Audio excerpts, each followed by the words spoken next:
오늘 이 예배를 통해 함께 나눌 말씀을 봅니다. 마태복음 6장 19절로 34절 말씀입니다. 신약성경 8쪽입니다. 함께 읽는 신약성경 8쪽 마태복음 6장 19절로 끝절 34절의 말씀 한 절씩 교독하시고 끝절 34절 합독하실 때 제가 먼저 봉독하도록 하겠습니다. 너희를 위하여 보물을 땅에 쌓아두지 말라. 거기는 좀과 동록이 해하며 도둑이 구멍을 뚫고 도둑질하느니라.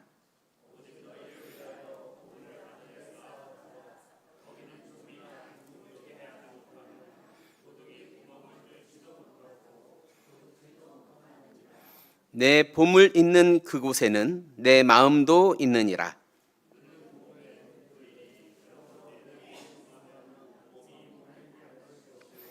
눈이 나쁘면 온 몸이 어두울 것이니 그러므로 내게 있는 빛이 어두우면 그 어둠이 얼마나 더하겠느냐.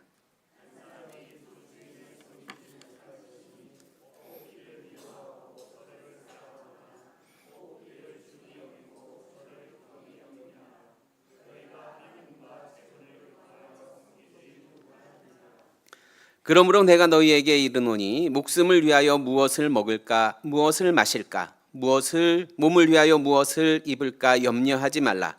목숨이 음식보다 중하지 아니하며 몸이 의복보다 중하지 아니하냐.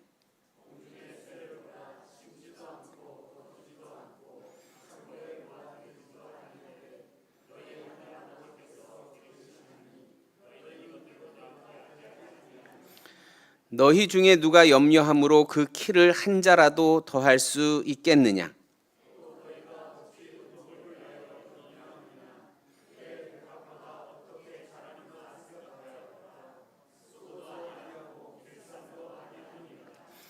그러나 내가 너희에게 말하노니 솔로몬의 모든 영광으로도 입은 것이 이 꽃 하나만 갖지 못하였느니라.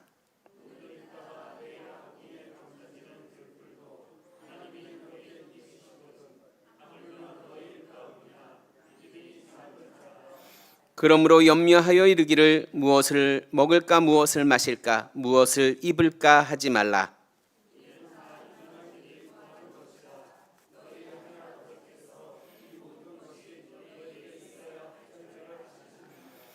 그런즉 너희는 먼저 그의 나라와 그의 의를 구하라. 그리하면 이 모든 것을 너희에게 더하시리라. 그러므로 내일 일을 위하여 염려하지 말라. 내일 일은 내일이 염려할요. 한날의 괴로움은 그날의 족하니라. 아멘. 오늘 마태복음 6장 이제 19절로 34절의 말씀을 봅니다. 우리가 너무나도 잘 아는 말씀이죠. 너희는 무엇을 마실까, 무엇을 먹을까, 무엇을 마실까, 무엇을 입을까 하지 말라. 누가 책임져 주신다고요? 누가 책임져 주신다고요? 선뜻 대답을 못 하시지? 하나님이라고 우린 대답을 하는데 정말 하나님 맞나요? 우리 지방의 몇몇 목사님들하고 이제 어느 선배 목사님을 이렇게 뵙게 됐습니다. 그래서 식사를 같이 하는데 무슨 얘기 끝에 그 애완견 기르는 얘기가 나왔어요. 애완견 기르는 얘기. 어떤 애완견 기르시는 분이 많더라고요. 모인 분들 중에 반 이상이 키우고 계시더라고요. 반 이상이. 그 중에 이제 우리 형님도 아주 애지중지 키우고 있습니다. 형님이 딸 둘인데 그 키우는 댕댕이라고 부르죠. 그 개가 수컷이에요. 늦게나마 아들이 생겼다고 얼마나 좋아하는지. 그랬더니 얼마 뒤에 중성화를 시키더라고요. 그랬더니 우리 딸이 그나마 이젠 아들도 아니라고 뭐 이렇게 놀리던데요. 어쨌든 모여서 막 얘기를 하다가 그 나이 많은 선배 목사님이 말씀합니다. 그런데 도대체 개는 왜 키워요? 이러더라고요. 개는 그 왜 마당에서 키울 걸 집에서 키워요? 막 이러시더라고요. 그랬더니 우리 형님이 옆에다가 목사님 그런 말씀 하시면 큰일 납니다. 큰일 납니다. 그런 말씀하시면 큰일 납니다. 지금 정서가 그런 정서가 아닙니다. 아니 그 개를 키우면 무슨 유익이 있어요? 우리 형님이 목사님, 개를 키우다 보면 하나님의 마음을 알게 됩니다. 그럽니다. 하나님의 마음을 알게 된대. 근데 목사님이, 선배 목사님이 나이 많으신 분인데, 아유, 하나님의 마음까지 알게 되냐고, 그렇게 그냥 신앙적이냐고, 자기도 개를 키워야 되겠다고, 어떻게 그러냐 그랬더니, 아우, 개가 조금만 잘해주면 아주 그냥 꼬리를 살랑살랑하면서 아주 그냥 막 발발거리고 다니는데, 조금만 자기 마음에 안 들면 바로 으르렁 이런대요. 으르렁 막 이러고 막 화내고, 그리고 자기 건강 때문에 사료 좀 덜 주고 뭐 이거 먹이면 아주 몹쓸 거 먹이는 양 아주 막 화를 낸대. 그러면서 자기가 그런대요. 야, 너 아직도 내 마음을 모르냐? 아직도 내 마음을 모르냐? 이런대요. 그러면서 그러는 거예요. 하나님 마음이, 저를 보는 하나님 마음이 그러시겠죠. 이렇게 얘기를 하더라고요. 그랬더니 그 목사님, 아유, 나도 들어가다가 오늘 한 마리 데리고 들어가야 되겠네 이러시더라고요. 하나님의 마음을 안 되는데. 오늘 마태복음 6장의 말씀을 보게 됩니다. 너희는 염려하여 이르기를 무엇을 먹을까, 무엇을 마실까, 무엇을 입을까 하지 말라. 다 누가 책임지신다고요? 하늘아버지께서 그것이 너희에게 있어야 할 줄을 아시느니라. 그죠? 하나님 보시기에 가장 좋은 때로, 그죠? 하나님 계획 가운데 가장 적절한 때에 이미 예비하고 계신데, 우리들은 그 마음을 알지 못하고 또 오늘도 혹시 이를 드러내고 으르렁 하고 있지는 않습니까? 화를 내고 있지는 않습니까? 오늘 말씀을 통해 다시금 그 하나님의 마음을 발견해 나가는 저와 여러분 되시기를 주님의 이름으로 부탁을 드립니다. 예수님께서 공생애를 시작하셔요. 마태복음 5장부터 시작된 예수님의 설교예요. 오늘 설교의 말씀이 좀 길어지고 있어요. 설교가 좀 길어지고 있습니다. 예수님의 설교가 이렇게 길어질 때 우리 사모가 저 뒤에서 벌떡 일어날 거예요. 그럼 어떡하라고? 빨리 정리하시라고. 여러분, 제 설교가 좀 길어질 때 이렇게 뒤에 한번 보세요. 사모가 일어났나 안 일어났나. 바로 정리합니다. 바로. 요새는 안 그러죠. 요새는 안 그러죠. 예, 옛날에 그랬다고, 옛날에. 근데 오늘 그 마태복음 6장 속에서 예수님의 설교는 계속 이어지고 있는 거예요. 그렇다면 이게 한 설교에 7장까지 한 설교의 말씀인데, 한 설교라고 할 때는 주제가, 그 흐름이 어떻다? 동일하다라는 거예요. 동일하다. 그런 관점에서 오늘 말씀을 좀 살펴볼 텐데요. 먼저 예수님이 선포하신 복음, 복된 소식, 복된 이야기, 복된 말씀, 그것이 뭡니까? 한마디로 뭐라고요? 벌써 몇 주 이거 하고 있어요. 예수님이 전하신 복음 내용이 뭐라고요? 천국이 가까이 왔다. 이게 복음이에요. 여러분, 오늘 복된 소식이 우리에게 전해져 있음을 기억하시기 바랍니다. 천국이 가까이 왔어요. 우리 가운데. 우리가 그 천국에 어떻게 해요? 들어가기만 하면 돼요. 들어가기만. 근데 천국에 들어가는 사람 누구라고요? 누구? 회개하는 사람. 회개한 사람이 천국에 합당한 사람이에요. 그래서 마태복음 5장에서 예수님 설교가 복 있는 사람은 이렇게 시작이 돼요. 왜요? 회개한 사람은 천국에 합당한 사람이 되기 때문에 복된 사람, 그죠? 복된 사람이 되는 거예요. 회개한 사람은 도대체 그럼 어떤 사람이냐? 어떤 사람이기에 그는 천국에 합당하냐? 그의 삶의 태도가 바뀌었다라는 거예요. 그가 바라보는 이 인생의 관점이 바뀌었다라는 거예요. 그게 회개하는 사람의 특징이에요. 맨날 밤마다 눈물 흘리면서 회개합니다. 기도하는 사람이 회개한 것이 아니라, 진정 회개한 사람은 어떤 사람이다? 그의 삶의 태도가 바뀐 사람, 삶의 관점이 바뀐 사람이라는 거예요. 그런 말씀에서 다시 한번 좀 전 설교들을 전의 말씀들을 좀 정리해 봅니다. 그럼 어떻게 바뀌느냐, 그 삶의 태도가. 그 삶을 바라보는 관점이 어떻게 바뀌느냐? 예수님은 팔복이라는 말씀으로 하나님 사랑과 이웃 사랑, 율법의 큰 주제죠. 하나님 사랑이라는 주제로 먼저 말씀을 하십니다. 첫 번째가 심령이 가난한 자는 복이 있습니다. 심령이 가난하다라는 말이 뭐예요? 마음이 가난한 거예요. 마음이 왜 가난해요? 마음이 가난하다라는 건 뭐예요? 네? 마음이 가난하다라는 거. 오늘 뭐 풍요하게 살아요. 아마 대한민국 5,000년 역사 가운데 이렇게 잘 살 때가 없었을걸요? 밥 세 끼 다 먹고 음식물 쓰레기 처리 걱정하고 이런 때가 없었을걸요? 그럼에도 불구하고 오늘 많은 사람들이, 요새는 좀 덜한데 몇 해 전만 해도 우리나라를 뭐라고 불렀냐면 헬조선이라고 불렀어요. 헬조선. 들어보셨나요? 헬, 지옥. 지옥 같은 조선이라고 불렀거든요. 왜요? 아무리 조건은 풍부해도 뭐가 결핍이에요? 마음이. 오늘 심령이 가난한 사람을 이야기합니다. 오늘 우리들 심령이 가난해야 될 줄로 믿습니다. 여러분, 오늘 어떠한 삶을 살고 계십니까? 만족한 삶을 살고 계시나요? 이만하면 됐지. 윤장권 청년, 이만하면 됐지. 이제 직장도 번듯하겠다, 인물도 좋겠다. 나 정도면 죄송합니다. 여러분, 만족하고 계신가요? 만족한 삶을 살 때 우리는 천국을 바라보기 어려워요. 우리는 채워지지 않는 공허함을 깨달아야 됩니다. 무슨 얘기냐? 요한복음 7장 27절에 보면 예수님이 이렇게 말씀하십니다. 명절 끝날 곧 큰 날에, 6월절이거든요. 명절 끝날 곧 큰 날에, 아주 축제일이에요. 축제일. 아주 풍성한 날이에요.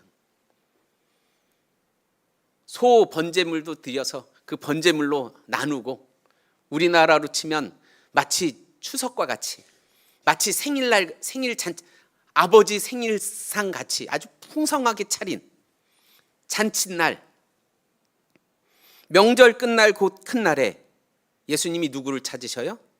누구든지 목마르거든. 누구든지 목마르거든. 더도 말고 덜도 말고 한가위만 같아라 하고 너무 많이 먹어서 소화가 안 돼서 오늘은 라면 먹어야 될 것 같아요. 이러는 날 예수님이 말씀하시는 거예요. 혹 목마른 사람이 있니? 그럼 사람들이 뭐라 그래요? 예수님, 너무 많이 먹어서 배가 지금 터질 지경인데 누가 목이 말라요 지금? 오늘 예수님이 말씀하신 목마름이란 뭐예요? 삶의 공허함이에요. 삶의 목마름. 오늘 여러분 삶의 공허함, 삶의 목마름 있으십니까? 그게 있어야 돼요. 그게 있을 때 예수님이 내게로 와서 마시라 할 때 나설 수 있는 거예요. 저 목마릅니다 예수님. 근데 삶에 공허함이 없어. 늘 만족하고 살아. 늘 아주 천국이야. 그런 사람 예수님 찾겠습니까? 오늘 우리들은 우리의 삶의 목마름을 깨달아야 됩니다. 해결되지 않는 문제들. 그죠? 이것으로는 해결할 수가 없구나. 깨닫는 것. 두 번째, 애통하는 자입니다. 애통하는 자. 애통하는 자가 복 있는 사람이에요. 여러분, 언제 대성통곡 하셨습니까? 언제 꺼이꺼이 울어보셨습니까? 예? 우리는 애통해야 될 줄로 믿습니다. 언제 애통합니까? 한계를 느낄 때, 절망할 때. 오늘 우리는 우리의 인생길에 절망해야 됩니다. 우리 인생길에 답이 없음을 깨달아 한탄해야 됩니다. 이것이 잘못된 길이었구나. 애통해야 됩니다. 12의 혈우증 앓았던 여인 한번 기억해 보세요. 이 병을 고치려고 수많은 의사들에게 보였고요. 가지고 있던 재산 다 허비합니다. 그리고 깨닫는 거예요. 이걸로는 도대체 내 삶의 문제를 해결할 수 없구나. 애통했을 거예요. 슬퍼하고요, 통곡했을 겁니다. 베데스다 연못에 38년 있었던 병자 생각해 보세요. 베데스다 연못이 희망이요 소망이라고 생각하고 그 우물 곁에서, 그 연못 곁에서 몇 년을 보내요? 38년을 보내요. 그리고 뭐 하는 거예요? 야, 이 베데스다 연못에는 답이 없구나. 이 베데스다 연못으로는 내 인생이 해결될 수 없구나. 그거 깨달을 때 통곡하게 되는 거예요. 제가 불광동 골목길에 살았거든요. 불광동 358-3인가? 그게 제 본적인데, 제가 결혼할 때 우리 주소인데, 골목길이에요, 골목길. 그 다세대 있는 골목길 쫙. 가끔 차 한 대가 들어와요, 차 한 대. 뭐 때문에 들어오는지 몰라. 그랬다가 쭉 들어와서 한참 들어가거든요, 골목길을. 다 들어갔다가 거기 길이 딱 끝난 걸 알고 이 운전자 내려갖고 한탄을 합니다. 어떻게 후진으로 나가지? 제가 후진 잘해요. 맨날 그 골목길을 후진으로 나왔어서. 정말 애쓰고 수고해서 딱 끝까지 갔는데 거기가 막다른 길이야. 돌아 나와야 돼. 한탄을 합니다, 한탄. 운전 못하는 우리 집사람 아마 절망해서 울 거예요, 거기 앉아서. 어떡하나. 오늘 우리는 우리의 인생으로는, 우리의 인생의 길로는 답이 없음을 깨달아 애통해야 됩니다. 그럴 때 천국에 합당한 자가 돼요. 온유한 자가 돼야 되고요, 하나님의 말씀에 순종하는 자가 돼야 되고, 의에 줄이고 목마른 자가 돼야 됩니다. 아, 하나님의 뜻이 나의 삶 가운데 펼쳐지지 않고 있구나. 그거 깨닫는 사람들, 천국에 합당한 사람입니다. 다음으로 이웃 사랑의 측면 또 한 번 말씀드리는데요, 긍휼히 여기는 사람. 우리는 누군가를 긍휼히 여길 수 있어야 됩니다. 그 사람을 보면서 긍휼한 마음을 가질 수 있어야 돼요. 용서하고 용납하고 받아들일 수 있어야 됩니다.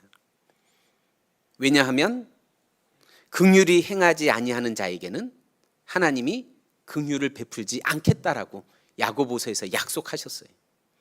바꿔 말하면 뭐예요? 내가 긍휼히 여기면 하나님도 나를 긍휼히 여겨주시리라.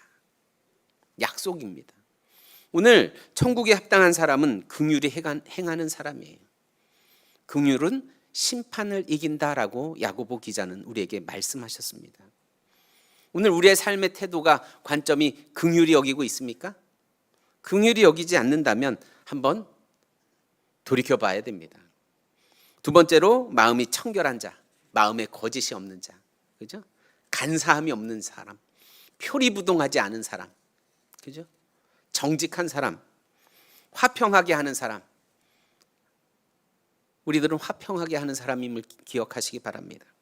어찌 되었든 복 있는 사람은 회개함으로 그 삶의 태도가 바뀌었다라는 거예요. 이전까지는 나 중심이었다면 이후부터는 하나님의 말씀 중심으로 바뀌었다라는 거예요. 그렇게 바뀐 사람들은 이 세상에 무엇이다? 소금과 빛의 역할을 감당한다라는 거예요. 그렇게 회개한 사람들이, 그 변화된 삶을 사는 사람들은 그 신앙의 태도도 변화됩니다. 율법에 대한 이야기 기억하시죠? 율법은 말씀합니다. 율법 조항은 이야기해요. 살인하지 말아라. 우리들은 신앙생활할 때 무슨 일이 있어도 그냥 살인만 하지 않으면 돼. 살인하지 말라라고 말씀하셨으니까 살인만 하지 않으면 되지 뭐, 이러고 삽니다. 뭘 하든 난 살인 안 했어, 난 죄 안 졌어, 이러고 살았는데 예수님 뭐라 그래요? 뭐라고 말씀하셔요? 이제 변화된 사람은, 그 삶의 관점이 바뀐 사람은 살인하지 말아라라는 조항에 매여 사는 것이 아니라 형제를 미워하지 말아라라는 그 확장된 말씀으로 살아간다라는 거예요. 이전까지는 그냥 조항, 남의 물건 훔치지 말아라라고 그 말씀만, 안 훔쳤으니까 됐어, 그런데 쟤는 꼴보기 싫어, 이런 마음으로 살았지만 이제는 어떻게 해요? 훔치지 않을 뿐더러 그 사람 꼴보기 싫어하지도 말고 사랑하는 마음을 품을 수 있도록 하여라. 삶의 태도가 바뀌는 거예요. 그것이 율법의 뜻을 완전케 하는 일이다라고 주님은 말씀하셔요. 뿐만 아니라 율법뿐만 아니라 우리의 신앙 삶의 이 신앙 생활의 열매들도 그렇습니다. 구제와 기도와 금식, 우리 신앙 생활이잖아요. 그 신앙 생활의 태도들도 바뀌는데, 이전까지는 회당과 거리에서 나팔을 불면서 구제했습니다. 나팔을 불면서 다 볼 때 돈자루 딱 꺼내서 구제하고 헌금하고, 그죠? 나 금식하네 티내려고 그냥, 뭐 물론 율법에서 그러긴 했지만 어쨌든 수염도 안 깎고 머리도 안 감고 옷도 안 갈아입어서 그냥 초라하게, 그렇게 금식했는데, 이제는 어떻게 금식해요? 세수하고 머리 깎고 면도하고 깔끔하게 그렇게 금식해. 사람들이 네가 금식하는지 안 하는지 모르게 금식해. 은밀한 중에 구제하고 은밀한 중에 기도해. 보여지는 신앙생활이 아니라 뭐라고요? 하나님 앞에 드려지는 내 마음으로 구제하고 기도하고 금식해야 된다라고 말씀하셔요. 오늘 이 회개함을 보시겠죠? 무슨 얘기인지. 형식적, 눈으로 보여지는 것이 아니라 무엇으로 바뀌어야 된다라는 거예요? 중심으로 바뀌어야 된다는 거예요. 우리 마음판의 중심으로. 그러한 관점에서 오늘 6장의 말씀을 이어봅니다. 6장 19절 이하의 말씀을 봅니다. 우리가 너무나도 잘 아는 말씀이죠. 오늘 우리가 읽은 본문의 주제가 뭡니까? 주제. 네? 그 파란 제목으로 써 있는데요. 한번 읽어보실까요? 예, 이게 주제예요. 이게 주제. 오늘 예수님이 말씀하시고자 하는, 오늘 이 긴 설교 가운데 지금 세 번째로 이렇게 말씀하시는 거예요. 누가 저한테 그러더라고요. 결론적으로 이런 다음에 더 하지 말래. 결론적으로 이러면 끝난 줄 안돼. 아, 이제 끝나나 보다. 이런데 다시 한번 말씀드리면 이러면 아휴 이런데. 오늘 주님은 말씀하십니다. 보물을 하늘에 쌓아두라. 세 번째로 보물을 하늘에 쌓아두라라는 말씀으로 이제 시작을 하시는 거예요. 같은 흐름일 거예요. 그렇죠? 회개하는 사람에게 있어서, 그 삶의 태도와 그 삶을 바라보는 관점이 바뀐 사람에게 있어서 보물이란, 그리고 그 보물을 하늘에 쌓아둠이란 어떤 것일까? 오늘 예수님은 그 이야기를 하실 겁니다. 오늘 말씀을 보시기 바랍니다. 너희는 보물을 하늘에 쌓아두라, 이렇게 됩니다. 보물. 여러분 가지고 계신 보물 뭐가 있나요? 보물 없으세요? 뭐 다양하겠죠? 보물. 저는 우리 아들이 보물입니다 이러신 분 계신가? 가방 갑자기 유명한 뭐죠? 그걸 뭐라 그래? 구찌 뭐 이런 가방? 예? 명품 가방? 그런 게 보물인가요? 보물을 하늘에 쌓아두라 이렇게 말씀하십니다. 공동번역 성경으로 보면 재물이라고 번역이 되고요. 우리가 잘 아는 돈, 그죠? 무슨 재물, 재산, 뭐 이런 게 보물이겠죠. 너희를 위하여 재물을 하늘에 쌓아두라. 너희를 위하여 재물을 하늘에 쌓아두라. 왜 하늘에 쌓아두라고 말씀하실까요? 재물을. 하늘에 천국을 건설하는데 자금이 좀 딸리시나? 그래서 죄송합니다. 썰렁한데. 예. 그러면 재물을 어떻게 하늘에 쌓아요? 재물을 어떻게 하늘에 쌓아둘 수 있을까요? 자, 솔직하게 대답해 보세요. 재물, 너희는 너희를 위하여 재물을 하늘에 쌓아두라. 어떻게 쌓아둘 수 있어요? 어떻게 쌓아둘 수 있어요? 예수님이 뭐 그냥 농담하신 건 아닐 거 아니에요. 쌓아둘 수 있으니까 쌓아두라 말씀하실 거 아니에요. 어떻게 쌓아두라? 그 쌓아두는 방법이 뭐다? 솔직하게 생각나는 대로 말씀해 보세요. 헌금. 감사합니다. 다 그렇게 생각하시면서 왜? 오늘 예수님 헌금 설교하시는구나. 헌금 많이 해라. 그런 말씀인가요? 옛날에 저도 들었던 설교가 그런 거예요. 헌금 많이 해야 이 다음에 천국 가서 아파트 산다. 헌금 많이 해야 그다음에 빌라 안 살고 아파트 산다? 이런 얘기 못 들어보셨어요? 그렇게 설교하셨던 분이 계셔요. 심지어 1992년에 다미 선교회가 휴거를 얘기한 때가 있습니다. 우리 사무 친구도 학교를 그만두고 그 다미 선교회 가서 휴거하려고 막 기다리고 그랬다고 하는데 유명했죠. 그런데 그때도 재산을 다 팔았대요. 정말로 그 휴거를 믿는 사람들이 다 팔아서 어떻게 해요? 그건 또 헌금하대. 다미 선교회는 휴거를 다 10월 27일인가? 근데 하늘로 올라갈 건데 왜 그걸 다 받았지? 굳이? 그게 하늘에 쌓아두는 건가? 우리들은 한번 생각해 봐야 됩니다. 도대체 예수님은 보물을 하늘에 쌓아두라 말씀하시는데 어떻게 천국에 우리의 보물을 쌓아둘 수 있지? 그 해답이 뭐예요? 21절. 내 보물이 있는 곳에, 내 보물이 있는 그곳에 내 마음도 있느니라. 이렇게 말씀하셔요. 무슨 말입니까? 오늘 우리가 하늘에 우리의 보물을 쌓아줄 수 있는 방법은 오늘 우리의 마음이, 우리의 정성이, 우리의 믿음이 하늘에 쌓이는 거잖아요. 그죠? 그죠?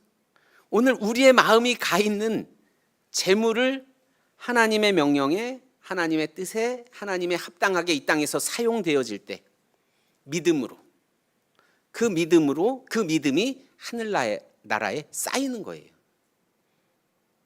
그냥 헌금한다고 쌓이는 게 아니라 뭐 적금 붙듯이 뭐 한 달에 5만 원씩 헌금해서 쌓아놓는 게 아니라 그냥 헌금 많이 해라 라는 얘기가 아니라 오늘 우리가 갖고 있는 재물을 사용하는 거예요. 어디에? 하나님의 뜻에, 하나님의 말씀에 순종함으로.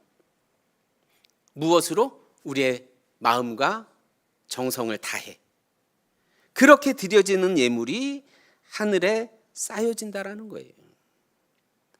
그런데 예수님도 아시는 거예요. 이 재물이 우리의 삶 가운데 너무나도 필요하다라는 거. 꼭 필요하다라는 거. 너희를 위하여예요. 너희를 위하여 재물을 쌓아두는 거예요. 이 재물이 나쁘다는 게 아니라 너희를 위해 이 재물이 꼭 필요한 거 안다라는 말씀이에요. 오늘 우리의 삶 가운데 돈이 꼭 필요합니다. 없어서는 안 돼요. 그리고 이왕이면 어때요? 이왕이면 다다익선 많아야죠. 저는 우리 사랑하는 성도님들 물질의 복이 충만히 임하시기를 축원합니다. 보통 이런 말에는 아멘 하시는데 딴 건 안 해도 물질의 복이 충만히 임하시기를 축원합니다. 속물이라고 얘기 안 해요. 예수님도 이 물질이 우리한테 필요한 거 아시다니까요.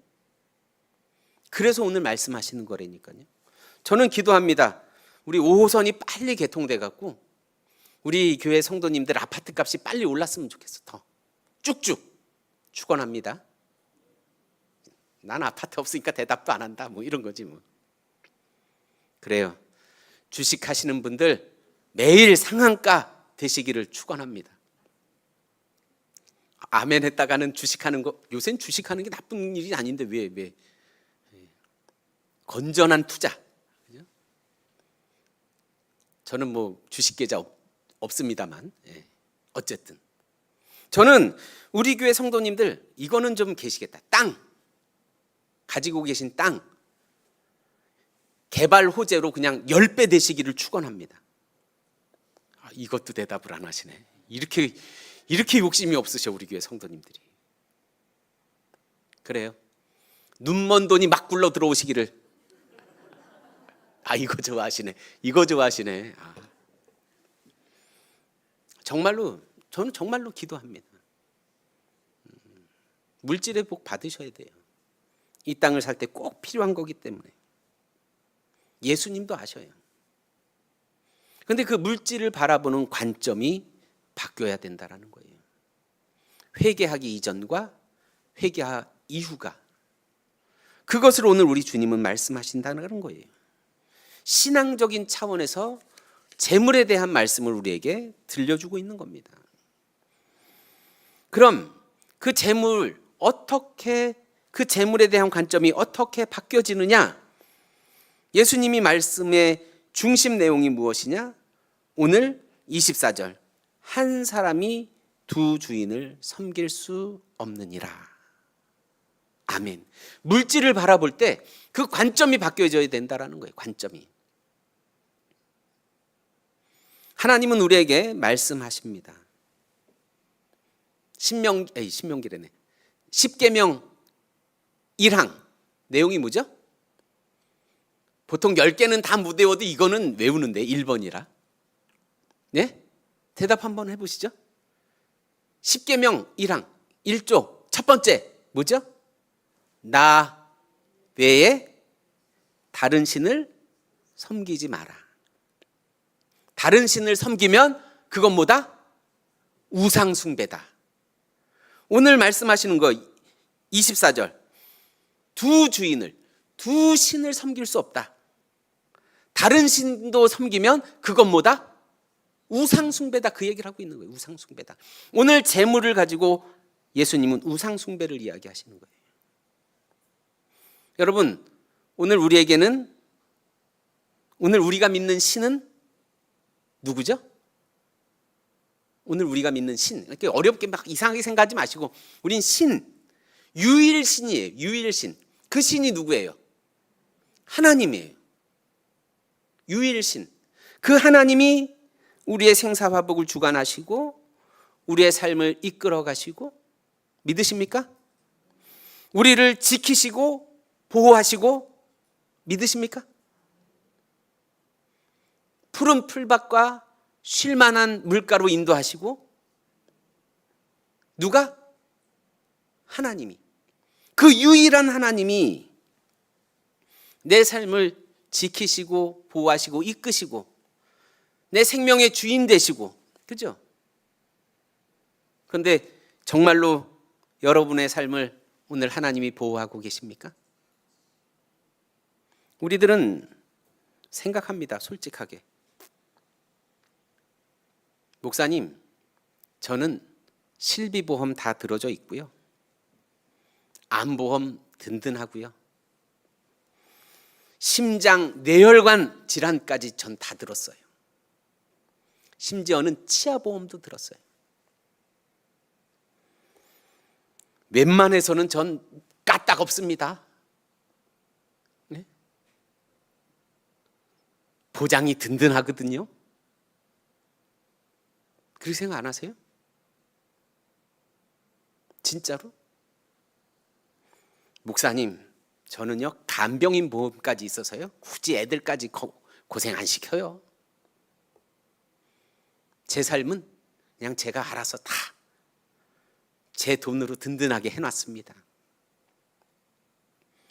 어느 순간 하나님이 우리를 보호하시고 우리를 인도하시고 내 인생 걸음걸음을 든든하게 하시는 것이 아니라 내 보험의 그 보장 내용이 내 삶을 안전하게 이끌고 있다라고 생각하고 있지는 않습니까? 내가 정말 항상 의지하고 믿고 신뢰하고 내 삶을 이끌어가고 있다라고 고백하는 것이 정말 하나님 맞으십니까? 우리 교회 우리 권사님 한 분, 뭐 말하면 다 아실 그분이 저한테 얘기하시더라고. 요 군아리 요 오거리에, 아유 남편이 죽을 때 저 상가 나 주고 갔어요. 저거 세 받으면 괜찮을 거라고. 나 없어도 저 건물 세 받으면 괜찮을 거라고. 근데 요새 새가 안 나고 새 들어온 사람이 속색이고 아주 머리가 복잡해 죽겠다고 저한테 막 그러시던데. 우리 사모님 웃는다. 좋은 남편이라고요? 죄송합니다. 뭐 난 줄 게 없네. 어느 순간 우리의 삶을 보호하고 지키고 안전하게 하고, 이게 하나님이 아니라 뭐가 됐다고요? 돈이 됐다라는 거예요. 돈. 더 든든하게 보장받기 위해서 그 돈을 어떻게 해요? 쌓아두기 시작했다라는 거예요. 쌓아두기 시작했다. 그랬더니 그 돈이 뭐가 됐다라는 거예요? 이제는 우상이 되었다라는 거예요. 내 눈을 가리었다라는 거예요. 눈은 몸의 등불이니. 그죠? 눈은 몸의 등불이니. 그 등불이 가리워졌어요. 깜깜해졌어요. 뭐에? 돈에. 오늘 예수님은 그 이야기 하고 계신 겁니다. 어느덧 돈이 우리의 주인 되어 살고 있더라는 거예요. 어느 순간. 그러니 그 돈 주인 삼았던 그 삶의 태도와 관점이 바뀌어져야 된다는 거예요. 이제 다시금 하나님이 내 삶의 주인이요, 하나님만이 나를 보호하시고 지키시는 분임을 다시금 고백할 수 있어야 된다는 거예요. 그게 바뀌는 거예요. 이전까지는 하나님 믿는 체 하면서 돈 의지하고 살았는데 이제는 그러지 말고 하나님 의지하라라는 거예요. 그런데 재밌는 건요, 있는 사람들은 좀 덜해. 티가 안 나요. 왜요? 돈 의지하지만 또 신앙생활할 때 돈도 잘 쓰거든. 돈 있으니까. 저 사람이 돈을 의지하는지 하나님 말씀을 의지하는지 잘 구분이 안 가, 돈 있는 사람들은. 그런데 누구한테는 확연히 티가 나요? 오늘 말씀에 보면 당장 먹을 것 없는 사람들, 당장 가진 것 없는 사람들 입장에서는 확연히 티가 납니다. 무엇을 먹을까? 무엇을 마실까? 무엇을 입을까? 염려해야만 하는 사람들. 그런 사람들에게 있어서는 아주 극명하게 차이가 나타나더라는 거예요. 그런데 그런 사람들이 누구예요? 예수님 당시에 대부분의 사람들이 없는 사람들이었어요. 그 사람들이 하나님을 믿노라, 하나님의 자녀라 라고 이야기하면서 정작 하나님의 자녀로 하나님을 의지하지 못하고 살고 있더라는 거예요. 오늘 말씀을 통해 예수님은 말씀하시는 겁니다. 무엇을? 하나님이 내 삶의 주인이심을 회복하여라 라는 겁니다. 오늘 물질의 시대를 사는 우리들 한번 고민해 보시기 바랍니다. 정말 내 삶을 든든하게 하고 있는 것, 오늘 내 삶을 지탱해 주고 있는 것 무엇이라고 고백하십니까? 정말로 복 있는 사람은 당장의 삶의 어려움 가운데, 당장 오늘 무엇을 먹고 무엇을 마시며 내일 무엇을 입지 고민할 수밖에 없는 그러한 삶을 살게 되더라도, 그럼에도 불구하고 하나님으로 인하여 기뻐할 수 있는 삶을 살 때 그 사람이 천국에 합당한 사람이라는 겁니다. 오늘 여러분 한번 우리의 삶을 돌아보시기를 주님의 이름으로 부탁을 드립니다. 정말 하나님 신뢰하십니까? 정말 하나님이 내 인생의 주인이시요 인도자라고 믿으십니까? 정말로 믿으시나요? 육신의 혹 약함 가운데 계십니까? 경제적인 어려움 가운데 계십니까? 오늘 가족들의 문제로, 자녀의 문제로 실망과 낙심 가운데 계십니까? 그런데 그때 하나님이 인도자이심을 믿을 때, 선한 길 예비하심을 믿을 때 우리들은 그저 절망하거나 그저 낙심하거나 그저 주저앉지 않을 수 있다는 거예요. 그럼에도 불구하고 내가 사망의 음침한 골짜기를 걸을지라도, 눈물의 골짜기를 지날지라도 뭐 할 수 있다고요? 감사할 수 있는 거예요. 기뻐할 수 있는 거예요. 당장에 내 지갑에 돈은 없어서 당장 무엇 먹어야 되고 무엇 마셔야 되지 염려할지라도, 그럼에도 불구하고 하나님이 내 삶의 인도자이심을 확신할 때, 아, 하나님이 오늘 나를 이끌고 가시는데 오늘 여기 좀 약간 골짜기를 좀 지나야 되는구나. 이거 지나면 곧 푸른 풀밭과 쉴만한 물가가 나오겠구나. 믿음의 눈으로 바라볼 수 있는 것, 그게 믿음이라는 겁니다. 오늘 여러분 근심과 걱정 가운데 계십니까? 다시 한번 부탁드립니다. 한번 돌아보세요. 지난 시간들 돌아보세요. 지난 인생의 여정들. 그리고 한번 생각해 보세요.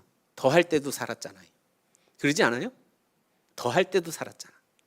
오늘 하나님이 인도하신다라는 거예요. 그것 회복할 때 그 사람이 천국을 누리며 살 수 있다라는 겁니다. 오늘 돈으로, 경제적인 문제로, 이건 뗄래야 뗄 수 없는 우리의 삶의 이야기예요. 예수님도 아셔요. 그러나 그것이 주인 되는 삶을 살지는 말아라라고 부탁하십니다.